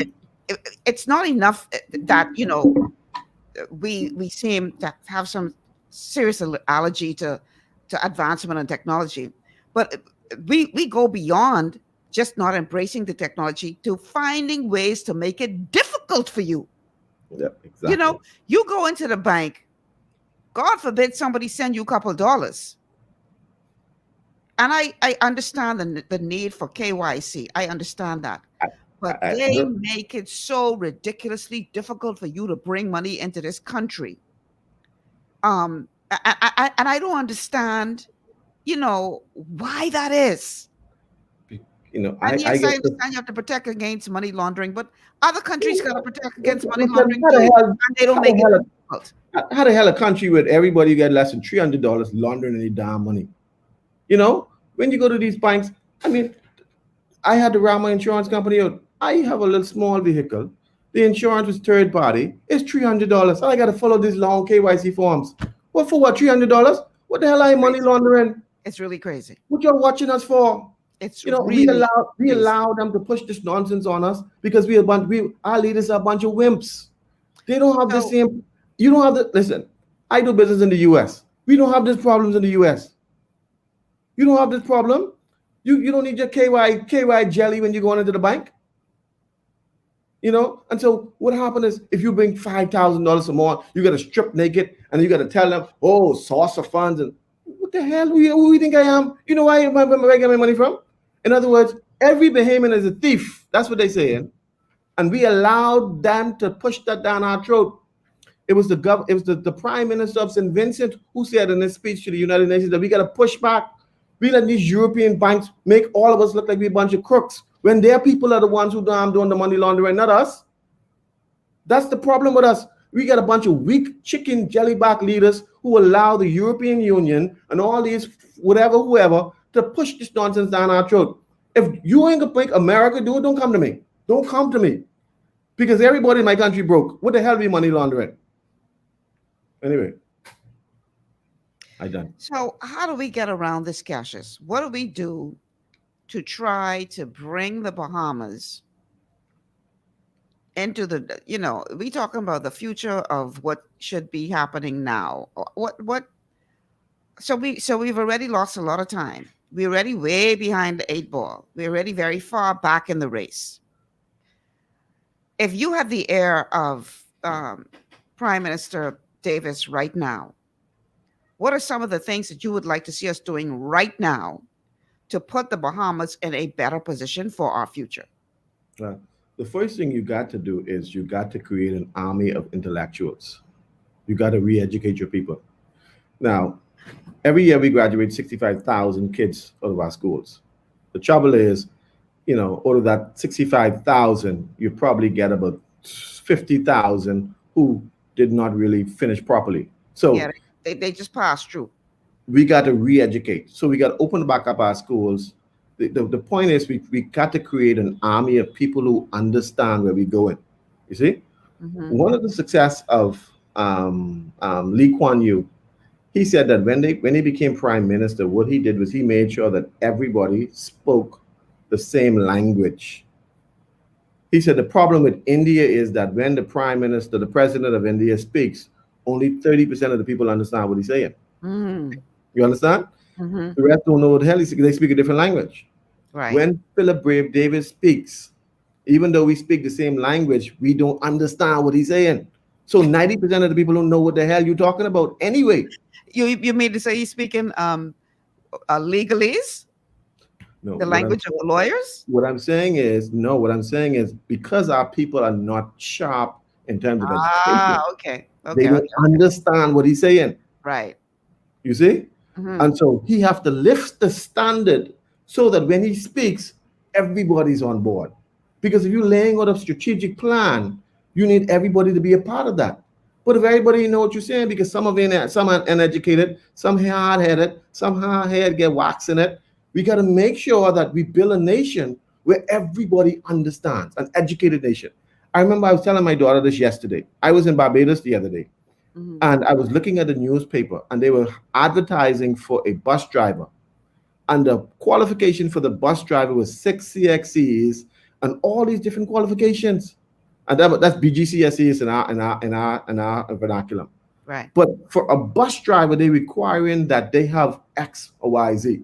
Now, I just got a call from my bank just a little while ago, but the call came from an 868 number from Trinidad, right? So guess why they move all of those people to the Caribbean and not the Bahamas? So Scotiabank just called me from Trinidad because they said, this is their logic. They have more educated people in the Caribbean for less money. Wow. That's embarrassing. You see? That's what they said. Now, they are right because they did their studies. If you come to the Bahamas, the labor cost is very high. But will you get the same productivity? That's the question. And so for me, Philip Brave Davis got to make sure that we educate its people. 1. 2, 40% of the nation is diagnosed with diabetes. 40%. 40%. Don't get me started on that. Okay, hold on. Listen to that. 40% is diagnosed with diabetes. About 55 to 60% is diagnosed with hypertension. So you got hypertension and diabetes overlapping. Then you probably get another 40% now, cancers on the rise, killing our nation.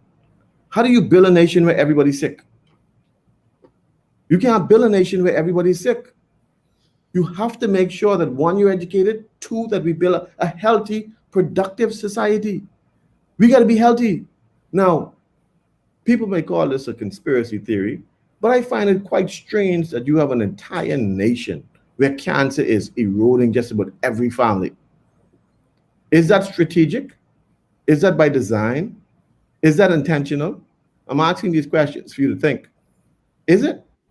You know, they tell us, oh, it's the peas and rice and macaroni. BS. We've been eating peas and rice and macaroni all our life. My grandfather eat pig feet every Saturday and he lived to see 95. Tell me, is it strategic that every one of us every person who's listening to me right now can tell you they know somebody in their family member or somebody who has cancer? So it has to be a strategic design. Something is killing us or someone is killing us. The question is, do we have the guts enough to ask the question, why are we dying? Why do so many behemoths have hypertension? Why? Why? Is it just the peas and rice? I mean, everybody else eats peas and rice. No, it's a lack of nutrition, really, and environmental factors. Right. But our culture is killing us. And I hear what the big thing is this. You may say, well, yeah, we grew up eating these things and my grandparents ate that, but the foods that they ate were far more nutritious because the soils were not as depleted as they are now. And because they weren't faced with a proliferation of genetically modified foods. So even though our grandparents grew up eating a certain food and we eating that same food today, we're not getting the nutritional value from that same food today that they got back then. Because number one, the soil back then was much far richer than our soil now. And number two, chances are most of the stuff we buy out of the food store have been genetically modified or heavily sprayed with chemicals. And so so this is why when they lived off the land, they truly lived off the land that they farmed, that they cultivated. We importing everything now. Everything is organic. Much of it is, yes? Exactly. So that plays a big role in it. You have no arguments for me there too. But have you ever heard of Operation Nassau and Operation Ozone? Operation Nassau and Operation what? Ozone. It was an operation by Winston Churchill that allowed the British Navy to spray cadmium over the population of Nassau to test to see how they would respond to chemical weapons. What you're talking about? Yes. Okay. Right. And it affects 2 and 3 generations down the line. You see? And so when you look at, we were always the guinea pig. We were the guinea pigs of the British Empire that used Operation Nassau and Operation Ozone to test because they were afraid that Russia would spray chemical weapons over their city. So they wanted to see how we would respond if they do it to us. And because we were their colony, they sprayed us. and they spray it at grandparents and so I on. do believe a part of our problem is environmental. You're absolutely right. So that's an effect. You go to And then, Abaco and you see children on dialysis. Come on, man. Come on. yep. There's so much cancer and kidney failure in Abaco. It's crazy. And then while I understand nutrition, I think that is by design. Something is killing us, and we need some serious scientific research outside of the people who me hang out with. Some different people. Let's get some scientists out of Africa to come here to do a test to find out exactly why we have so much renal failure, so much cancer, breast, colon, and kidney cancer. Why? What is killing us? What is killing us? I do not listen. My father had pancreatic cancer. He don't eat all that funny stuff that we see. He lived in Grand Bahama. He didn't eat all that fun. He was always cautious of what he eat. Always took his vitamins. Always cautious. And so when you look at the amount of sickness in our society, I guarantee you in 50 years, we will have our society will be wiped out. We'll be wiped out. Does anybody know what kind of experiments are happening in our waters at the hands of our neighbors to the north? Well, here's this out. I saw a report on CNN the other day that they did some tests on all of the fish in South Florida, and they found that. Yeah. You remember that? Yeah. That they found in the fish they had a lot of high blood pressure, hormone blockers, and hormone this and so on. In other words, because they flush them down the toilet and they circulate in the water, the fish then now has all these. The fish has Viagra. The fish has all these things going on. So now you eat that and you absorb that at a molecular level. That's absorbed into your system. You see, and so we are being affected at the molecular level, where our cells are now attacking each other, and it's killing us as a society. I am the one speaking about it, and I'm going to continue to speak about it, because we need to create. You cannot be a productive society, a rich society, if everybody's sick. And so we are all wasting our time if we don't get the education and we don't get the health right. We got to get the health right. And so I don't see a push from our government leaders, because right now in this budget, only about $5,000 going to the Cancer Society and about $7,000 going to the dialysis, the Diabetic Association. All that money, only about $5,000 to $7,000. And so we got to be serious when it comes to what is really facing us as a nation. The people are sick and the people are dying. And so we as a people, we got to say, listen, how do we build a nation? It's not just for 5 years, it's for the next 50 years. And so when you look at 40% of the country has sugar or diabetes, 40%, that's 160,000 people. Dude, you're preaching to the choir right now. You preaching to the, that's my message right there. But we have a call. We have a call on the line. And the people out there need to know that. Yeah. Caller, welcome to GPS. Yes, Michelle. How you doing today? Excellent. How are you? Wonderful, and your guest. You see, they just put a fast food restaurant on by Windsor Lane there, right there. Yeah. On Wood Road. Michelle, in the next 2 years, watch the high blood pressure, watch the obesity. Watch it. Do they ever do a study in those areas where it's saturated with fast food? You find out it's the amount unlikely. of people. It's unlikely that any such study has been. Yeah, but you see what I'm saying? Yeah, I get it. It's going to happen. And then another thing, Michelle, I think still they haven't done enough when it comes down how they take some of the stuff wax free and this and that, but they still haven't done it with the good food. You watch the food that they drop the prices on, the hard cheese. The bread casket items? Yeah. You watch it. The cheese is duty free now, so that means people can afford now. They can just eat more macaroni now. 52 say they ain't bread basket items. They bread casket items. So Michelle, I don't know who this consult get with. They'll never call you and say, okay, Michelle, the Bible said in the multitude of counselors, there's safety. They would never call persons like you, your guests, and other folks who really knows the type of food that we supposed to be taking in our body, but it's all the bad food that they take the duty of. Continue to do well, Michelle. Thank you so much for calling. Wow. Cassius, we only have 8 minutes left in the show, and we haven't really gone deep into technology. Yeah, no. One of the things, so I want to touch on, if I can, is that, I think when it comes to our society, we have a heavy level of poverty, and the Bahamas don't necessarily categorize, or the international market don't categorize us as poor. One times I was working with the UN, and they said the Bahamas are poor, so we're not eligible for any grants. And I said to myself, something wrong with y'all, because we have such high per capita income, but that high per capita income is skewed among the 10% of the people who making all that money. The 90% who ain't making no money, it's really, really, really not. They don't really be factored into the issue. But the issue I want to make here is that one of the tenets of the PLP, and I want to challenge them on this, is that they are for the poor man. Mm-hmm. The trouble is that while I may have worked in the 70s and the 60s, at some point though, you got to stop singing a damn song. How long you want your people to be poor? Will you lift your people out of poverty and put them into prosperity? Wow. And so you sing that song so long that after 50 years, you still singing that song? That's powerful. Wow. In other words, you're always expecting. I mean, I know Jesus said the poor will be with you always, but just taking it a little far. I understand that point. It's a powerful point. The leaders all grew up in the same quote unquote poverty, but all of them are not successful. But you want to lend, the peer, one of the things I wanted to tell them is that they missed the continental shift. The continental shift they missed was that while the children of the straw vendors may have been poor, but the children went off to school to be lawyers and doctors. Yes. They don't identify with being the grassroots. I grew up in Camp Road in Balls Valley, but you can't call me grassroots. I am not grassroots. You don't identify with me with that talk.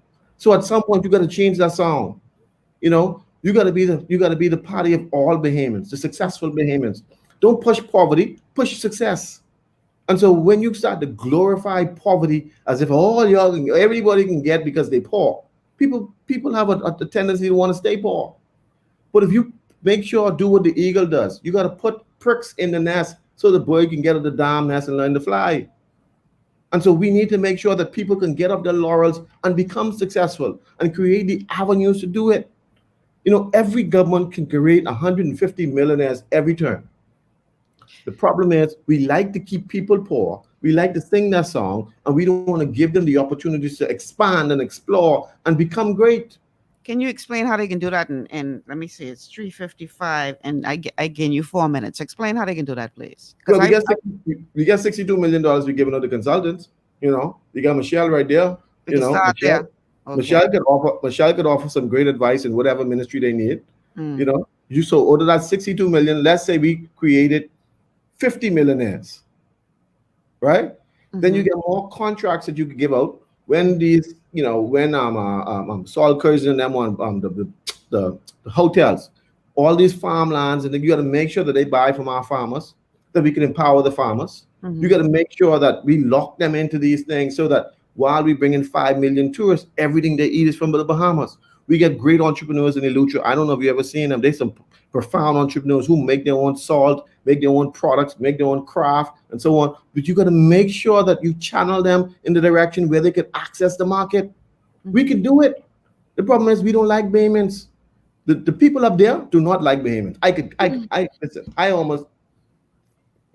I'm almost guaranteed they don't like Bahamians. They like power. They want be in power. They want control Bahamians. But do they like Bahamians? No.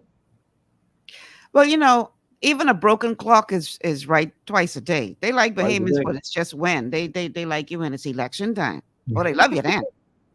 Yeah, the problem is, right, because people are so broke in this country. When election time comes, they can make that little extra 100 to vote for them. That's what they do. We need to stop selling ourselves so cheap, though. If a politician come and say, I got $100 in this T-shirt, you need to slap them, because $100 is supposed to spread over 5 years. But tell that to the man who ain't had $100 all week. Boy, I tell you. He had $100 all week. I mean, I saw that in Eleuthera. And that, nobody went to vote by 12 o'clock. By 12:25, when the money starts circulating, everybody going to vote. Mm-hmm. You see? And so, but that's what we've reduced ourselves to. People are poor, people are broke, people are suffering, people are hurting, people That's need right. money. Yeah. And Yeah. politicians know that. So why should I give you a big contract and then I can't depend on your vote no more? You see? So let me keep you broke and I give you a little 100. And I give the white man a big contract. I give you a little 50, give the white man a big contract. And so, but we are stuck in a rut. We are our own worst nightmare in this country. Will we ever get out of it? I don't know. Will we ever change? I don't know. I pray we change, and I pray that we open up our eyes for a greater understanding of international trade, international business, and where we could be. But our country right now is decaying. Every day we see murders on the streets. We see it. We heard about different rape going on in the society. We're not firm on crime. I'm going to close with this. In business, there is a way we make decisions in business. They said when the margin is an equation, marginal cost, which is MC, is equal to or greater than the M marginal benefit, you do not make a decision. So if the cost is greater than the benefit, a decision is not made. But if the benefit is greater than the cost, then the decision is made. So in other words, when these young people who commit crime realize the cost of committing that crime is high, the decision is not made. You do it for children. If you touch that wall, you will get spanking. So the children analyze, listen, that spanking will hurt, so that cost is too high, so I ain't gonna do that. So when you're talking about people walking down here with guns, if you picture 25 years to life for a handgun, the cost is high. So more than likely, they will think twice before making that decision. For cash, can you imagine a young man raping a 9-year-old girl? If you said the castration for rapists, now he will think twice. Now, I know if I'm a fool with that because they can cut it off. So let me not do this. You always got to make sure that the cost when it comes to rogue behavior is always greater than the benefit, so the decision is not made. And that's how we have an orderly society. People talk about when the Lord was given Moses to the law. He said that when you commit this act, that is death. It wasn't that he wanted to kill them, It was the fact that the cost is too high, so I don't want you to make that decision. So when you do these behavior, you remember that there's a punishment for those behaviors. And so in business, in life, we got to always understand that there's an equation for everything. And so for us, let's build a better Bahamas. Let's make sure that we demand the best. We always strive for excellence in all we do. We got to end there, 4:00. Cassius, I appreciate you, man. Thank you so much for being on the show today. I got to have you back whenever your schedule allows, because you was the busy one. But anyhow. Call me anytime. You know that. Thank you so much. I really appreciate you being here today. We got to go, though, because it's 4:00 and I'm supposed to be off there at 4. So I'm Michelle Malcolm. Thank you so much for tuning in, everybody. Tomorrow is an open line show. So y'all know we going all in, right? I ain't never scared. So I can see y'all tomorrow. Take care, y'all.